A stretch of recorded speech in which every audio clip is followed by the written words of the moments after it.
Hello everyone, welcome to this special edition episode of Goalpost for Jumpers. It's a preview episode for the Euros. The Euros kicks off on Friday, so why not get right into it and let's do some predictions for this episode. The predictions are going to be based off each group, who I think is going to be going through and who's going to be runner-up and qualifying. I've also got some players to watch out for. So I've got a ones to watch team I'll go through later on. I've also got my predictions for top goal scorer, player of the tournament, and then a nice little segment on England. And I'll be doing that every week of the tournament until we eventually win it or crash out on penalties, which is probably the inevitable. Like I said, get right into it. Group A. Group A is the hosts, Germany. It's Scotland, Hungary, and Switzerland. From that group, I think it's pretty obvious who's going to probably win that group. It's going to be Germany. The players, the team that they've kind of constructed off the back of the last Euros, which was such kind of a humbling exit, it was ended up being to England. I think Germany have come on a little bit since then. Players like Musiala, that bit older, that bit more experienced. Florian Wirtz, who's having a really great season, injury-free season at Leverkusen. And then you've got the experience. You've got Muller, but you've also got Gundogan. You've got Rudiger, who's now a two-time Champions League winner. Joshua Kimmich as well. They've got a really strong team. Manuel Neuer in goal. I actually think Germany are the dark horses. Not many people talking about them. A lot of people talking about England. A lot of people talking about Portugal and Spain. Germany, host nation on German soil. You've got to give them, I think, a really decent shout. I think they'll top the group. I think my dark horses, real dark horses, are actually Scotland. I think they'll qualify from this group. Massive game on Friday between the two. I think Scotland, if they can get a result against Germany, I think that will give them all the confidence they need against Hungary and Switzerland, maybe even just to get a point here or there. With this new format, the way that Euros works, and it kind of similar last time out, a team doesn't really need to go out and get 3 points, and to qualify. I think it's usually a team that has got a point here or there and maybe grabs a win. 4 points will do it with this kind of new structure where the best of the rest qualify. So I think Scotland, as long as they can get out there, maybe get a point against Germany, that'll give them the confidence. And you've got to remember, Scotland have got a decent side. There's some really top players that playing across, Europe's top 5 divisions. You've got a lot of them in the Premier League, but also, do you know what? It's a shame, actually, now I say that Lewis Ferguson's not been able to make it. He's injured, the Bologna midfielder. He's been fantastic for them once again. But no, you've got John McGinn, you've got Scott McTominay, Lawrence Shankland, Andy Robertson as well, if he is fit. It's a really strong side, I think, and I think Scotland's probably been underestimated in that group. Group B, this is a horrible group. A minging group. You do not want to be in this group. Spain, Croatia, Italy, and Albania. I don't think many people are going to give Albania much of a shout. It's going to be between Spain, Croatia, and Italy to get those top 2 spots. I fancy Spain. I think they've got probably the strongest squad out of the 4 in that group. I also can't look past Rodri. You can't. How could you? When you've got a player of that quality in your side and then all the technical players around him. There's some young players coming through. Lamine Yamal, Inaki Williams' brother, Nico Williams, is in there as well, only 21 years old. I fancy Spain to go through, but Italy to also go through as runners-up. That Italian squad, they are the holders, by the way, of the Euros. People forget, it's been that long. It's felt like ages. But Italy, a rebuild's going on. And obviously there's a lot of players that have gone out.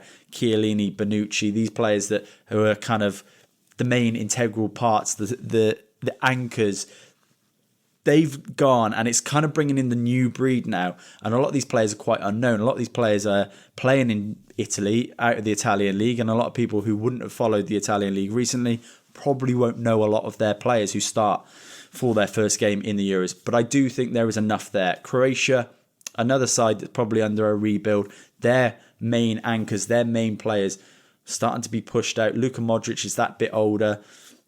They still got, they've got Kramaric, who's had a decent season. Ante Budima's scored, I think, 15, 16 league goals as well. So there's an attacking threat from Croatia. But for me, it's going to be Spain, and I think Italy will go through. It's a tough one, though, but it looks like maybe could Croatia get that qualifying spot if they beat Albania, which they likely would. 3 points. Could that take them through? We never know. Group C, Slovenia, Denmark, Serbia, and England. This is not a walk in the park. People who are saying England will walk this group just haven't watched enough European football. There's some really good players and really solid teams. Denmark, look at what they've done in previous European Championships. Semi-finals last time out, obviously knocked out by England, but they've got a strong side. Rasmus Højlund, Jonas Vind's had a really good season. Christian Eriksen obviously plays well when he plays for Denmark, not when he's playing for Man United. And a really solid back four. This is a side that is, I think, another dark horse for this tournament. I see them going on in the group stages and then into the knockout rounds. I'm not sure how far they'll get, but I do think they will qualify from this group. I am going to say England top. I think that's probably more out of hope than expectation. I think they'll have a really difficult game against Serbia. Slovenia won't be easy for them with Benjamin Sesko up top. He'll have a good time probably against England centre-halves, whoever they may be. Denmark with, like I said, Rasmus Højlund, Jonas Vind, an attacking threat, Christian Eriksen, Damsgaard. A lot of really good players in that side. Højbjerg as well. You could actually list quite a few. Joachim Mæhle at fullback. These are players that are playing in Europe's top 5 leagues and have done really well. So I think England, then Denmark, but Serbia have got a really great shout. Dusan Vlahovic, Dusan Tadic, Milenkovic-Savic, and Alexander Mitrovic as well, who's had a storming season over in Saudi. I do think it'll be tough, but I think England will scrape through. And I think Denmark will get through as well. In Group D, Poland, Netherlands, Austria, France. One of, I would say, the hardest groups to get out of. Netherlands, really strong side. You look at Mickey van der Ven, Virgil van Dijk. As you go forward, now we have seen Frankie de Jong's had to pull out the squad. That is a massive, massive blow for them. But they have got young players coming through. The likes of Xabi Simons. I do think Memphis Depay in that kind of tournament atmosphere, that tournament mentality, he seems to be better. It seems to be better than his league form. So can he maybe do something? We don't know. But just from a point of view, from a strong spine, I think Netherlands have got a really good side. I do think France will win that group. France being probably one of the favourites for the tournament, Kylian Mbappe, Antoine Griezmann. Then you go to the back, William Saliba, Theo Hernandez, arguably the best left back in the world as well at the moment. They have got arguably one of the strongest squads. France, for me, will top that group. I think Netherlands second. Dark horses from that group would be Austria. I don't fancy Poland. I don't think they ever do anything in a tournament that really excites me. With the exception of Lewandowski, I don't really see any players that would scare me. Austria, under Ralf Rangnick, however, are a team that if they get it right, and if they do turn up for this tournament, do not be surprised if they top that group and qualify. Because I think they can get a result against Poland. I think they can win. I think they can get a result against Netherlands. And could they upset France? Could they hold them to a draw? And then it leaves all the other teams to fight it out.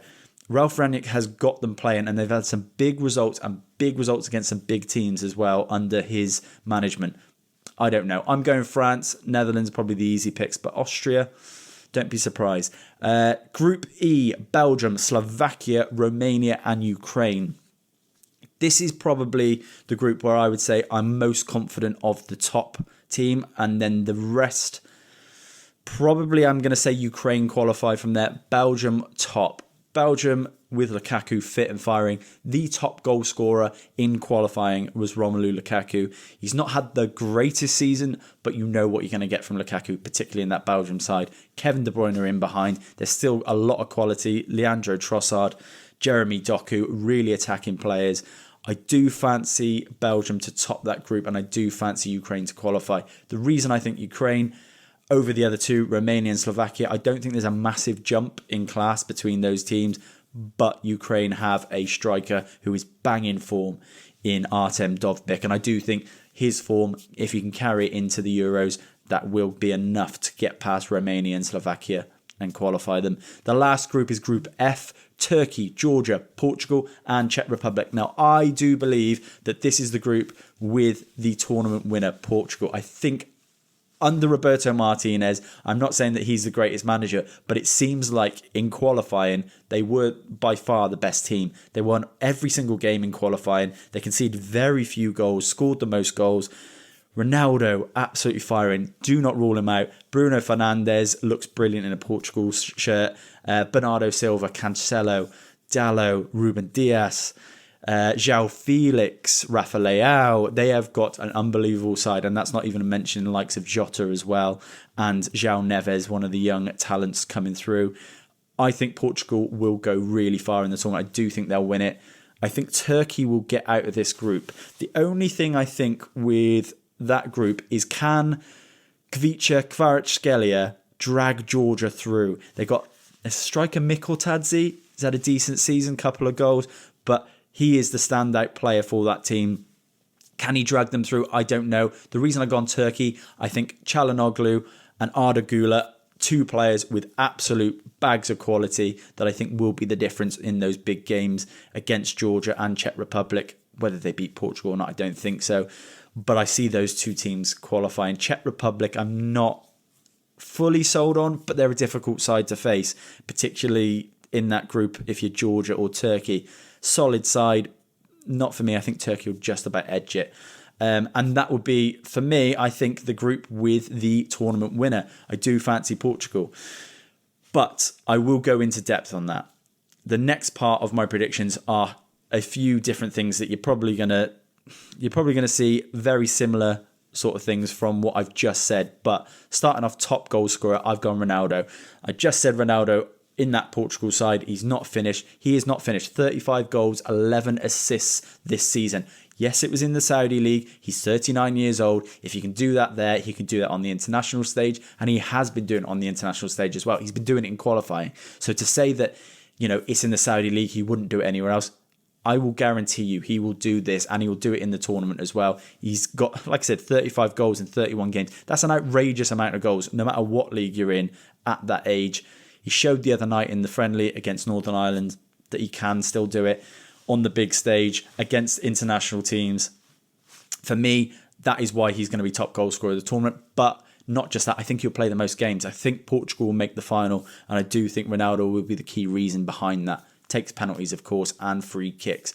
Player of the tournament, I think it'll be Ronaldo. I think that because he will be the top goal scorer, he'll take Portugal to that length, hopefully in what we're seeing here, the final for him.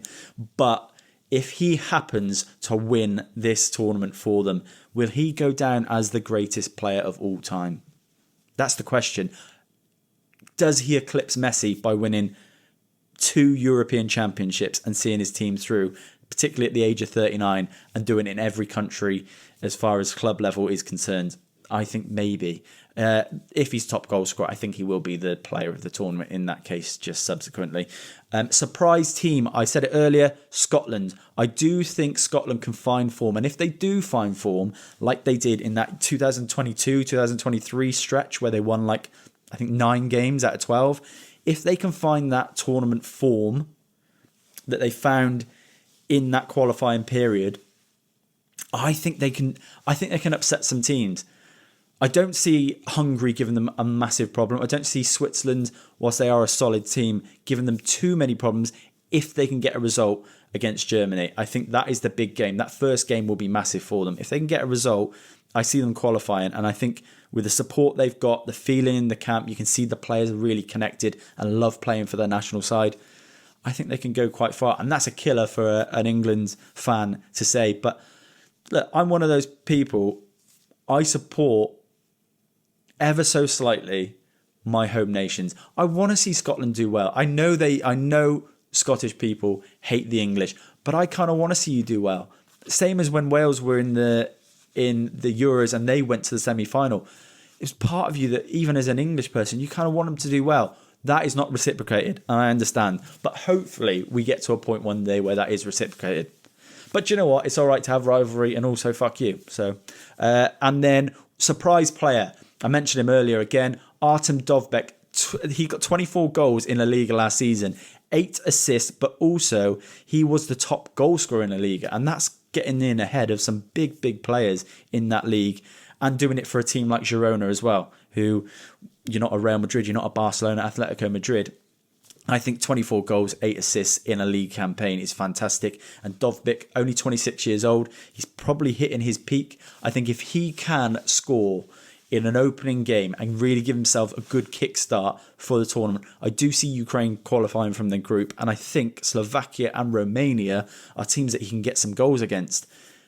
You never know, but I think Dovbyk, it might be one of those seasons where everyone starts talking about him. And hopefully for him, this is the real kickstart to his career. He stumbled a little bit halfway through in his early 20s. He's now at Girona. Girona obviously finishing in the Champions League spot, and a big part of that is because of Artem Dovbyk's goals and assists this season. Breakout player. I think Rasmus Højlund is going to take this European Championships by storm. 21 years old. This is why I say he's a breakout player, because 16 goals last season for Man United. It's his first season fully at a big side. 7 in qualifying, but his Champions League form is a big indicator for me. That's someone who, if they can do it in Champions League form, they can do it on a big stage at a major tournament. I think Denmark will get some goals. I think England will concede against them. I think Serbia will concede against them. And I think they can score a couple against Slovenia. And Højlund is going to be their main man. We saw at the end of this season, his goals against Brighton, against Newcastle. He's starting to look like a player who's confident on both feet, confident one-on-one, and getting in the right positions. If he can be fed by the likes of Eriksen and those players around him, Jonas Vind, obviously Mikael Damsgaard, they got creative players. If he can get on the end of some, I fancy him. And I think if he does have a great tournament, that will give him a massive kickstart to next season. And, at 21, turning 22, it's a massive season for him at Manchester United. And I think, if Denmark can do all right, I think Højlund would be the reason behind it. Finalists, I've gone for Germany and Portugal. I think Germans on their home soil will get to a final. It's been a while since they've done really well in a tournament, 2016, 2018 maybe. And I think this is one of those tournaments that the German public will be expecting something from this team. I think Portugal being the best side in the European Championship, I do think that they'll get there, but Germany will get there as well. I think the difference will be Cristiano Ronaldo or maybe Bruno Fernandes. I think one of those players, they're match winners, they're tournament winners. I think they're that good. And, with Bruno Fernandes' form of late, who's to argue that he won't win something for his national side? Obviously, I hope England win it. I'll get to England a bit later on, but Portugal, for me, they've been my favourites probably for the last, I'd say, year building up to this tournament. And I think going into this tournament now, when I'm looking at these sides, Spain, Germany, Netherlands, maybe France and England, I don't see them competing with Portugal. I think they're too good. They're too strong. Up next, I'm going to do my ones to watch team. Now, this is a 1 to 11 of players in every position who I think are going to surprise you, or maybe you haven't heard of, or maybe they're just on the crest. They're just on the precipice of becoming great. In goal, I've gone Diogo Costa. This is Portugal's 24-year-old goalkeeper. This is a penalty saving specialist. He has got strong hands, can make great saves, but when it comes to tournament football, you want someone in goal who can save penalties, who's got big, strong presence. And I think if Portugal get to a penalty shootout, he'll be the difference. Look, they may not get to a penalty shootout, but the Porto goalkeeper is a specialist. I think he broke a record. He saved 3 penalties in the 22-23 season of the Champions League, which is a record, I think. He is, like I said, a penalty specialist, but also just an all-round fantastic goalkeeper, probably on the edge of a move from Porto in the next year or two, depending on his European Championships performance. Right back, this is one that everyone's heard of, but I think will surprise you. Joshua Kimmich. People sleep on this guy. Like he's almost like, because he's been around for so long, you kind of think like, oh, he's finished, Bayern didn't have a great season. But Kimmich at right back he's 29 at the moment, but assists, clean sheets, someone who's great on the ball, a leader, someone who can drag their team through. I think he's got all the quality, obviously from set pieces. He'll probably take a lot of the corners and free kicks. I do think Kimmich slept on, and I do think if Germany do well, which I do think they will, Kimmich will be a big part of that. Don't be surprised to see him in the team of the championship at right back. Centre back, I've gone for Gonzalo Inacio. He is only young, but for a 22-year-old, this guy has had 4 full seasons already at Sporting. People have been talking about him like he's going to get this big move. It's not quite materialised. There was a big kind of speculation around him moving to Real Madrid last season for around 60 million. He may still well get the move, but I think if this Portugal side goes far, I think he'll be a big part playing centre half. They have been known to play, 5 at the back. Portugal, I think they'll go 4 at the back. You never know what Martinez chooses, but he'll be a big part, and he's probably one of the first names on the team sheet at the moment, despite, you've got Pepe, 41 years old, massive experience. Ruben Diaz, I think if Nacio plays, I think he'll have a big part to play in Portugal's success in winning this tournament. For the other centre-half, this is a bit controversial, but I've gone for Marc Guéhi. People forget, Marc Guéhi's only 23 years old, so he's still young. He's still kind of in the early formative years of his career, especially at centre-half. But with Maguire dropping out, there is a massive hole and a massive gap to fill. And that left centre-half, I think, has to go to Marc Guéhi. And I think Southgate is leaning towards him over Dunk. And I hope he is, because I think Marc Guéhi's in a completely different league to Lewis Dunk. In terms of being on the ball, passing range, calmness, receiving the ball, playing out from the back, I think he is better than Lewis Dunk on all of those, and that is what's going to be most important for England in this tournament. If England do well, it will be a lot of pressure on these centre-halves, John Stones and Marc Guéhi. And I think if they do well, which I think they'll do okay, England, we'll need these players in terms of keeping clean sheets. They'll be tight, there'll be cagey games. We need players who will step up at the right moment. When I've seen Marc Guéhi play for England, I think he's been brilliant. For Palace, he's been really good, but for England, I think he's taken that next step, that next level. And I think he can fill Harry Maguire's shoes. I think they're big shoes to fill, but I think he can do it. Left back, I've gone for Alejandro Grimaldo. This is the Spanish left back. I do want to caveat that with, I don't know whether he's going to start. It might be Cucurella. If they do go Cucurella, they're crazy because Grimaldo's in a different league to Cucurella. Leverkusen left back got 10 goals and 13 assists in the league this season. He's a really creative fullback, someone who can shoot, can pass. He's a great defender. People will underestimate his defensive capabilities because of how good he is going forward. For Spain, I think they've got to play him. And if Spain do well, again, this is a player who's going to create a lot for them and potentially score a few for them as well. Central midfield, I've gone for Hakan Çalhanoğlu. 30 years old. It feels like Çalhanoğlu's been around forever. Well, this is probably arguably his best season. In an Inter shirt, he's got 13 goals this season. Not as many assists, but a super creative player. Brilliant on the ball, can pass through lines. This is a guy, if you want to bet every game, having to have 3 or more shots, he does it every time. Can't resist a shot, this guy. But look, the goals are there to speak for. I mean, he has scored 13 goals in an Inter shirt from central midfield. So you've got to remember, that's a pretty impressive total in the league last season. But Hakan Çalhanoğlu in that Turkey side, he will be the heart of that Turkey side. And if they do progress through the group, which, like I said, I think they will, he'll be a big part to play in that. Central midfield alongside him, here's someone that you probably haven't heard too much of. Joey Veerman. He's the PSV centre midfielder. Only 25 years old. He's managed to get 5 goals this season, but 16 assists in the league. That PSV side was unstoppable over in the Eredivisie. He's a massive part. If he does play for Holland, and I'm thinking he will get a start with De Jong out as well, I think we're going to start talking about him and we're going to start looking at him, particularly the Premier League clubs, and thinking this is a big player, bring him in, because a lot of teams could do with a creative midfielder, but someone who's also great at receiving the ball.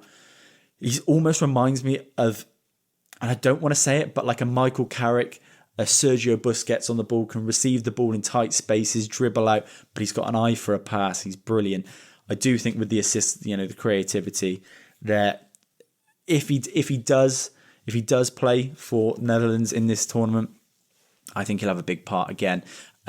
Alongside him, talking of having a big part and a big part to play, João Neves for Portugal. It looks like Roberto Martinez has faith in him. He's 19, plays for Benfica, but he's starting to come through and starting to become one of the most talked about young players in world football.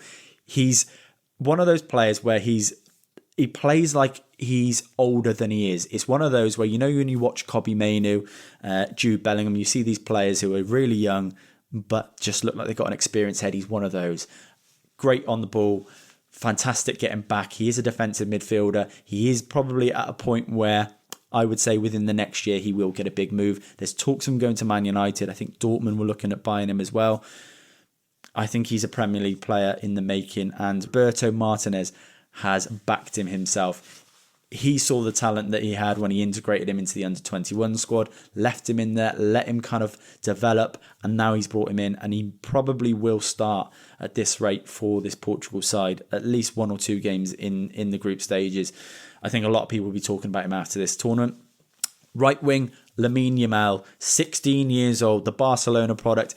Look, 5 goals, 5 assists doesn't seem like a lot for such a for a player at Barca, but for such a young player, I think it's fantastic. He is one of Spain's most creative players. He is one of Spain's kind of biggest attacking threats, and I think Lamine Yamal, this tournament for a 16-year-old, I think he's going to light it up, and it's going to be amazing, because how often do we see a 16-year-old come and do it on that stage? I think he's the guy. Alongside him at left wing, I've gone for the other Spanish winger, and that's Nico Williams. I mentioned him earlier, the brother of Inaki Williams. He's only 21 years old, 5 goals, 11 assists for Bilbao this season. I fancy him. That Spain side, they create a lot. They're going to be scoring. I do fancy Spain to score quite a few this tournament. And I think Yamal and Nico Williams will be a massive part of that. Loads of pace, loads of trickery, can both finish. I really fancy him. Striker is an outside shout. Lawrence Shankland. Now, I've followed Lawrence Shankland since his days at Ayr United. Since his days at Ayr, since his days at Dundee United, and now obviously he's got the move to Hearts, but absolutely banging them in. He finished top goal scorer of the Scottish League this season, and it might not seem like much of an achievement for someone playing at Hearts rather than Celtic or Rangers. I think that's a massive achievement. He's scored a few goals for the Scottish national side, starting to pick up a little bit of momentum. 24 goals for Hearts last season. I do think if he grabs a goal in the group stages, and I do think Scotland could qualify, like I said, can he then go on and just drive him through? Can he get one of those runs together like your previous players, the Russian players from a couple of seasons ago, the Greece players from Euros gone by? Can he get a little run together? I think he can. You look at Patrick Schick for Czech Republic not so long ago. There are players that can light up a tournament out of nowhere. And Lawrence Shankland, I think if he does have a good tournament, I think he'll get a move this summer, and I think it'll be to a decent side. Honourable mentions, let's go through them. I've got 3. Max Beer, 21 years old, Hoffenheim player, 16 goals this season. He is being talked about. He is being looked at as a potential striking option for some big clubs. Man United are included in that. I've watched him a couple of times, seen him come off the bench and score. Really impressed by him. Another player I'm really impressed by so far already at just 21 years old as well, Benjamin Sesko. It looks like he's going to stay at Leipzig. 14 goals for Leipzig this season. But for Slovenia, if he can kind of get a goal or two, like he's in a big group with England, Denmark, Serbia. But if he has a good performance against that England side, I think there'll be a lot of teams trying to grab him, even if it's for next season. But Benjamin Sesko, I think it was talked about a couple of years ago when teams were considering Haaland and Højlund and these players, these young strikers coming through. Sesko, I think, he's probably not had the game time that he wanted at Leipzig this season, but to score 14 goals in one season, in one league campaign at just 21 is really impressive. I think he's got a big tournament, hopefully, for him. And the last one, Arda Güler, 19 years old, Real Madrid, Turkish right winger. 6 goals in 10 games for Arda Güler. Didn't get loads of game time, but you can see the qualities there. The touches, the finesse, scoring, but also assisting. He's creative. He's just confident on the ball, can turn a player. I just absolutely love this guy. If he gets game time for Turkey, watch out for him. He is brilliant to watch. It's worth watching Turkey games just for Çalhanoğlu, but to have Arda Güler there as well, I think is yeah, it'd be really entertaining for anyone watching, any neutrals watching those games. Right, up next, I'm going to do a bet for the tournament. Now, everyone who has followed this podcast throughout the season has seen my bet tips for every week. Now, my weekend trebles ended up being profitable. So if you'd have followed my bets all season, you'd be in profit. So why wouldn't you believe in me for this tournament? Now, I've done a little bit of an outside shout here. This isn't one that I'm guaranteeing comes in. I like it as a bet, but it is dependent on one thing. So it's a treble. It's £10 on, £221.67 back. The bet is Romelu Lukaku to be Belgium's top goal scorer of the tournament. I think that's a banker. I don't think De Bruyne will outscore him, and I don't think Trossard will outscore him, but I'd say those two are his main rivals. I think Lukaku will get the goals. I think that is a banker. The second one, which is the one that's a little bit tough, is Nicholas Füllkrug to be the top goal scorer for Germany. I think Germany will go through their group relatively straightforward. I think they'll also go through a couple of knockout stages. And I think as a main central striker, if Germany start him instead of Havertz up top, Füllkrug will get their goals. He's a finisher. You've seen it with Dortmund this season in the Champions League, but you've also seen it in the league. He has scored plenty of goals for Germany, and he did score for them in the previous tournament in the World Cup. I do fancy Nico Füllkrug to get a couple of goals. And then the third selection is Ronaldo to be Portugal team top goal scorer. I don't see anyone outscoring Ronaldo in that Portugal side. I think that as a 3, providing Füllkrug does start and does get game time for Germany, £10 on for £221 back. I think that's worth a risk, and I do fancy that. So anyone who wants to back it, go ahead, do it. I'll be along there with you. £10, £221 back on that treble. Let's get to England. I think England are going into this slightly below where we probably all hoped. I'm going to give you my lineup, and it's a lineup that has been discussed previously on previous episodes. But here is my lineup. In goal, Jordan Pickford, our best goalkeeper, the best with the ball at his feet and never let us down in a tournament. 100% it's going to be Jordan Pickford. Right back, Kyle Walker, the best right back in world football currently, and we have him in our side. Alongside him, I'm going to go centre-back John Stones. I think it's the guaranteed pick. He's our best centre-half and one of the best centre-halves in this tournament as well. I've gone with Mark Gay. I think Southgate will pick him, and I do really fancy Mark Gay as that second centre-half. He's going to fill in for Harry Maguire. It's going to be difficult, but I do believe in him, and I think he's got the quality to do it. Left-back, if Luke Shaw is fit, 100% Luke Shaw. If he's not, Kieran Trippier.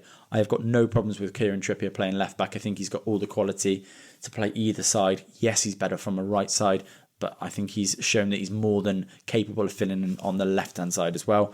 He's got great quality from set pieces as well. Don't forget that. It's great to have a set piece specialist in that team, and I think, yeah, Kieran Trippier is that.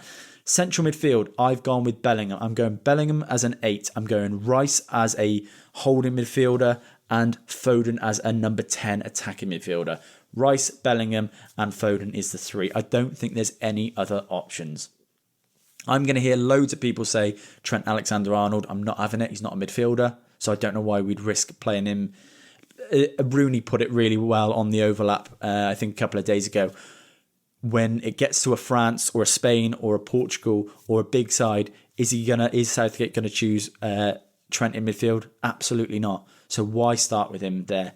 As good as Trent is, and I do think Trent Alexander-Arnold is our best technical player on the ball, with the ball at his feet, I'm still not having him in that side. I don't think there's a place for him. And Rooney, again, gave it in pretty harshly, but he said he can't defend, and he's right. Trent can't defend. I'm not having him as central midfield. I'm not trusting him with that. I think Bellingham in an 8, which, by the way, Jude Bellingham's best position is a number 8. Please do not tell me it's a number 10. I'm sick of people who never watched Jude Bellingham tell me that he's a number 10. He's played his whole career pretty much as a 6 or an 8. He's also admitted himself that he's a hybrid, but he likes playing deeper, getting forward and back and being involved in play. To think that one season in Real Madrid as a number 10 makes him all of a sudden like a false 9 or a striker. No, not for me. I think he's better for us in a number 8, and he's better with Rice and Foden either side of him. Look, we're going to play teams that are going to put 10 men behind the ball. Jude Bellingham as a number 8 doesn't mean that we lose him as an attacking threat. He's going to be forward. We're going to be flooding that box, and hopefully Bellingham gets back and forward because I think he's got those qualities. England are best in transition. This is the best thing that England can do. We did it in the World Cup previously, and we did it in the Euros previously. We are great on counter-attacks. We're brilliant when we soak up pressure and counter-attack in transition. Foden is brilliant at doing that on the half-turn.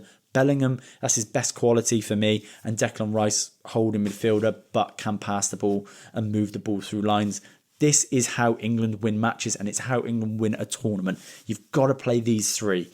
Right wing, Saka, it's the obvious. He's our best right winger, and I think the best right winger in the European Championships this year. I don't think anyone even compares to him. I think Saka is above everyone else, and anyone who doesn't rate him, you're fucking blind. You're absolutely mad not to think that Saka is as good as he is, because I think he's world-class quality. You can argue that all you want, but his figures, his stats show that, and people say he doesn't pass the eye test. You don't watch him then, because he's class. He's absolutely brilliant, Bukayo Saka, and I'm not even an Arsenal fan. Left wing, Anthony Gordon. It's probably got to be Gordon. I think he is a big game player. I think Anthony Gordon's got the mentality to turn up in big moments. It's going to be one of those that is a risk because he hasn't done it for England yet. So we're waiting to see that. There's no proof, there's no evidence that he can do that other than what he's done for Newcastle. And what he's done for Newcastle so far is brilliant. I'm backing Anthony Gordon. I'm having him left wing, and striker is Harry Kane because he's the best centre forward in world football. I do think when I'm looking at this side and I'm looking at the squad, the closer we get to the tournament, I start to feel like, I really wish we'd have had Rashford in. And he doesn't deserve it. Marcus Rashford does not deserve to be in this England side. But the closer I get to it, I think, do we need a player to win us a game in a moment? Yes. And as much as he's not performed this season, I wouldn't play him, but I'd be more than happy to have Marcus Rashford on the bench to bring on when it's tight, when you can sense that you need a moment. Marcus Rashford has that in him. He's a finisher. He's clinical in big moments. And anyone who says that he isn't, just go back and watch his games against Liverpool, against Man City, big moments in the Champions League against PSG. I don't think we've got another player in England who can do it like he can. I'm starting to think I kind of wish Rashford hasn't gone in, but I also respect Southgate's decision to not put him in because he hasn't been good enough.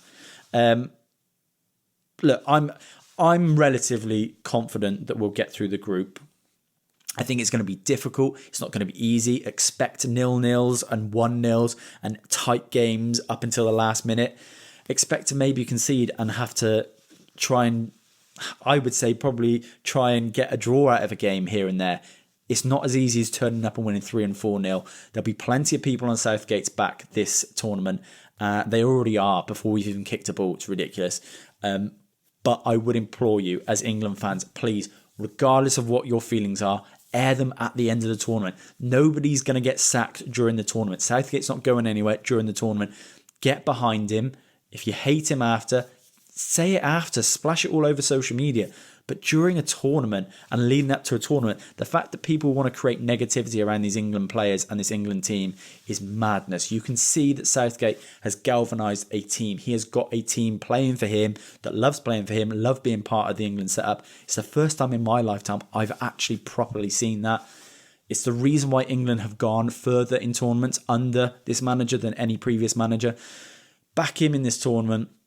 After it's done, if we go crashing out, then go and say whatever you want to say and criticise him. But not now. Wait for it. Hopefully he brings it home. And I really hope that everyone who's been hating on him, I really hope that they do. Because for me, I don't think you deserve to celebrate. If you're in there hating on a manager, abusing a manager before we've even gone through into a tournament, you don't deserve to celebrate at the end.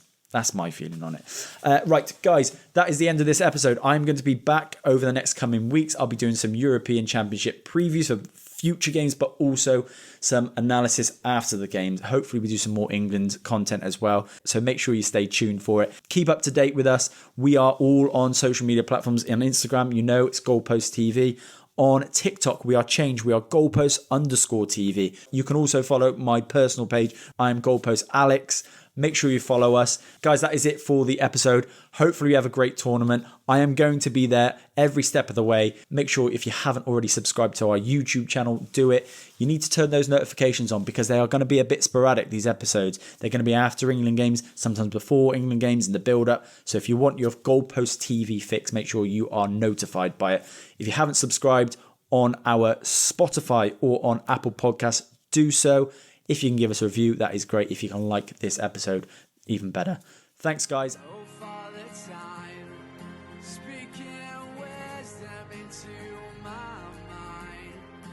Tell me stories of all that are great.